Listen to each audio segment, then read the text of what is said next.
বন্ধুরা, এই মুহূর্তে আমরা লাইভে যুক্ত হয়েছি সাপ দেখার জন্য। জাতি সাপের খোসা, এই দেখেন জাতি সাপ, বিশাল জাতি সাপ। এই খেজুর গাছটার ওই পাশে সে খোসা বদলাইছে, এই যে এইভাবে গেছে।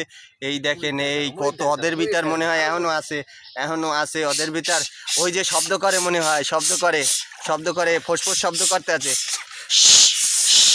ওরে বাবা, ভয়ঙ্কর ভয়ঙ্কর। এই যে সাপের খোসা খেজুর গাছের উপাশে দিয়াও গেছে, শালায় মনে হয় রাত্রে এই খোসা বদলাইছে। এইটা বড় জাতি সাপ এর খোসা, এই খেজুর গাছ। ও অঙ্কন দেখো, ওই পাশ দিয়েও গেছে। হ্যাঁ, বিশাল অ্যানাকন্ডা বলে এগুলাকে, আবার অনেক জায়গায় অ্যানাকন্ডা বলে। অ্যানাকন্ডা। আর একটা বড় অ্যানাকন্ডা দেখামু এই মুহূর্তে। ওই যে সাঁতরাই যাইতে আছে বড় একটা অ্যানাকন্ডা। অ্যানাকন্ডা, এদিকে আসো।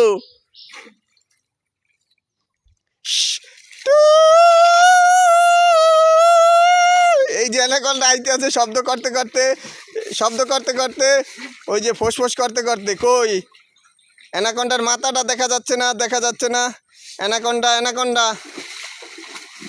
অ্যানাকন্ডা লুক, বড় অ্যানাকন্ডা। এই দুইটা অ্যানাকন্ডা দেখা যাচ্ছে, দুইটা। হ্যাঁ, অ্যানাকন্ডা সাঁতরাইয়ে এই মুহূর্তে মনে হয় খেলা করা যায়। মাঝ নদীর দিকে যাইতে আছে। দেখেন, অ্যানাকন্ডা দৌড়েই যাইতে আছে, সাঁতরাই যাইতে আছে। বিন বাদ্য দিলে আবার এদিকে আবে মাথা জাগাইয়া।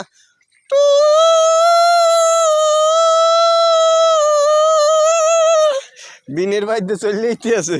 অ্যানাকন্ডা কঠিন বড় অ্যানাকন্ডা।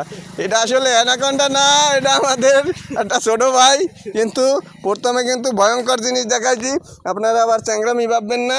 আবারও সেই জায়গা দেখাইতে আছি যে এই দেখেন জাতি সাপ, এই যে ওদের ভিতর আছে। গ্রামে কিন্তু এই জিনিসটা ভয়ঙ্কর, সবাই রাত্রে চলার সময় খেয়াল করে চলবেন। কামড়াইলে কিন্তু সহজে বিষ নামে না। এই যে দেখছেন ওদের ভিতর দিয়া এই যে রাত্রে খোসা বদলাইছে, পূর্ণিমা না, এজন্য মনে হয় এই যে খোসা বদলাইয়া ওদিকেও গেছে। অঙ্কন ওই দেখছো, ওই খেজুর গাছের ওই পাশেও দেখা যায় যে খোসা বদলাইয়া ওই পাশেও গেছে। ওই খোসা দেখা যাচ্ছে। খোসা দেখা যায়, ওই যে বসবে বেটা, এই দেখে, এই বসবে না তাই কি, ওর দিয়ে যে সাপ বাইরে আইছে, খোসা বদলাইতে 10 হাত হবে নিচে এই একটা খোসা। শুভ দুপুর বন্ধুরা, আপনাদের সবাইকে সতর্ক করলাম। এভাবে গ্রামে গঞ্জে এই যে ঝোপের ধারে এরকমের গর্তের ভিতর সাপ থাকে। আপনারা সবাই সতর্ক থাকবেন, সুস্থ থাকবেন, ভালো থাকুন, সব কিছু মেনে চলুন। ধন্যবাদ, অসংখ্য ধন্যবাদ সবাইকে।